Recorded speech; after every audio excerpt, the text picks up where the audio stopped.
Y después empieza a hablar de un tema que yo pensaría que tendrían que ser más recatados en hablar y tendrían que ser más tímidos, porque son unos sinvergüenzas, pero sí por lo menos un poco más tímidos de hablar, de tener la cara, todavía el cinismo de hablar del crimen organizado. A ver, vamos a analizar rápidamente alguno de los puntos de Beatriz.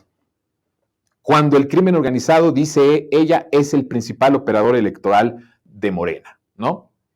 Lo cual, volvemos a decir, está completamente contrario a la realidad y a la construcción social que se ha venido llevando a cabo en el país.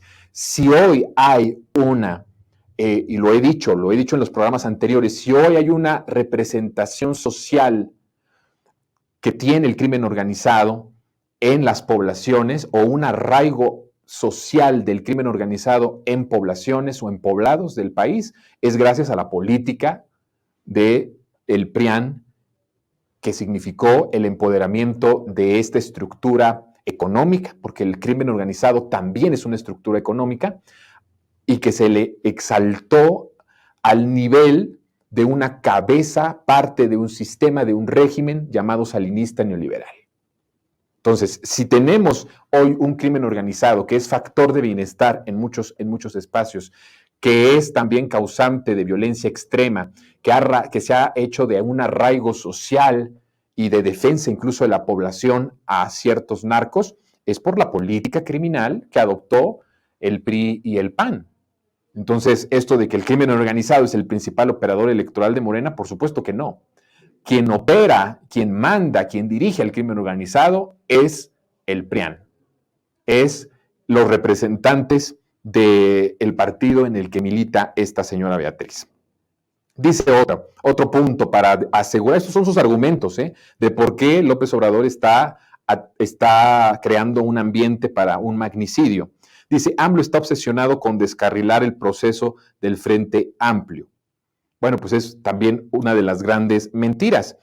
A ver, estamos en la política. La política tiene que ver con narrativas, tiene que ver con realidades, y en las narrativas y en las realidades, hoy la razón la tiene el presidente López Obrador.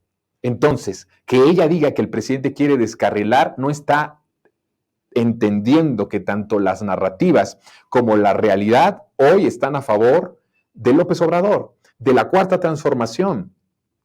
De nuevo es no entender que no es AMLO el que está descarrilando un proceso de un frente totalmente lleno de criminales y de impresentables, mujeres y hombres, sino que es el pueblo el que ha descarrilado la viabilidad política del PRI, del PAN, de los chuchos rateros y de todo lo que ellos representan. De tal forma que no es Andrés Manuel el que está obsesionado con descarrilar un proceso interno del Frente Amplio. Es el poder popular representado en López Obrador el que no acepta que con mentiras, que con chantajes, que con falsedades se construya una candidatura que representa todo de lo que nos libramos en 2018. No, quien está obsesionado, Beatriz, en descarrilar este proceso somos nosotros, el pueblo. Porque la narrativa y la realidad hoy están a favor de ese poder popular al que se le dio el poder ejecutivo en 2018 y que está en la figura de López Obrador. A ver, dice que también con impedir que siga prendiendo sol, ¿prendiendo? ¿Prendiendo? ¿De qué me están hablando? ¿Qué es lo que está prendiendo Xochitl? Si lo que se refiere con, bueno, termino la idea para poder contrapuntearla. Dice, con impedir que siga prendiendo Xochitl, Enrique o Santiago en el ánimo de los electores. De nuevo es esto, ¿prendiendo en dónde? ¿Qué es lo que va a prender Xochitl? ¿Cuál ánimo de los electores? El ánimo de los electores es el repudio a las políticas que ustedes llevaron a cabo durante 30 y tantos años en el salinismo neoliberal. El ambiente de los electores no se impide con que una persona que tiene derecho a hablar de política, porque es un político, diga algo en contra de uno u otro. Por tanto tiempo los presidentes decían muchas cosas, imponían su realidad a través de los medios de comunicación, cuando la realidad les dio la espalda, la gente se dio cuenta que todo lo que los medios decían que vivíamos en un país de maravilla era todo lo contrario, porque vivíamos en un infierno.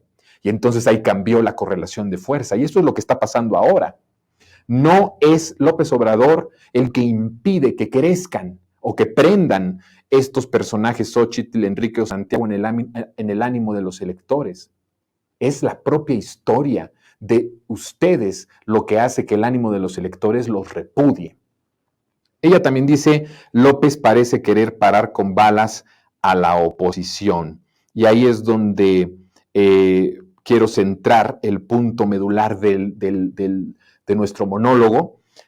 Si acaso lo que yo veo con esto es una advertencia por parte de este dragón de muchas cabezas del régimen salinista neoliberal, de querer que este escenario de las balas sea un escenario que aparezca en México. Porque ahí sí coincido con Beatriz, pero no en el sentido de la esencia, sino coincido en que en el ambiente que está queriendo introducir este régimen salinista neoliberal sí quiere que parezca a lo que sucedió con Carlos Salinas de Gortari y Colosio en 1994. Porque, a ver, ¿qué es lo que sucede después del asesinato de Luis Donaldo Colosio? Se desata el infierno interno del partido. En ese momento, el infierno del Partido Revolucionario Institucional significaba el infierno de todo el país. Todo lo que provocó el asesinato de Luis Donaldo Colosio tuvo una repercusión directa en el pueblo, en las decisiones y en las formas en las que a partir de ese asesinato, de ese magnicidio, se iban a tomar las decisiones desde la cúpula de ese régimen. Una disciplina a plomo, en donde si tenías que eliminar al presidente del partido, lo eliminabas. Si tenías que eliminar al opositor, lo eliminabas a como dé lugar. Si tenías que eliminar al que resistía socialmente toda la política neoliberal, lo eliminabas de una u otra forma. Y entonces el país cambió a partir del asesinato de Luis Donaldo Colosio, porque el sistema salinista neoliberal no encontró otra forma de disciplinarse al interior que disciplinar todas las formas en las que hacía política. Y de esa forma entonces entramos en uno de los periodos más oscuros de la historia de nuestro país.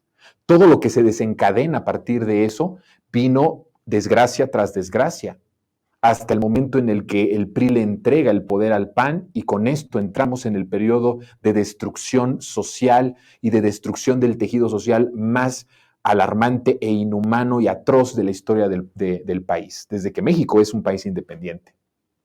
Las condiciones que están creando en sus narrativas este régimen salinista neoliberal son importantes de atender. No es una locura lo que está diciendo, o sea, el argumento y con lo que puede sostener lo que está diciendo sí es una locura, pero la esencia de lo que se está planteando como posibilidad no tiene que ser de ninguna forma visto como una locura o como una sandez de esta mujer desquiciada, sino que tiene que ser vista como una posibilidad dentro del escenario, más bien dentro del mosaico de escenarios de este régimen salinista, de cómo no extinguirse.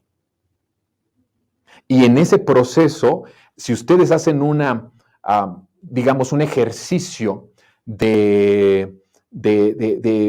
más profundo de reflexión, la única manera en la que podrían desestabilizar al país sería con una persona de sus corcholatas asesinada.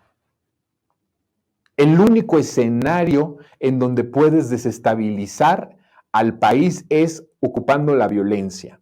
La violencia a través del crimen organizado, que la he advertido desde hace tiempo,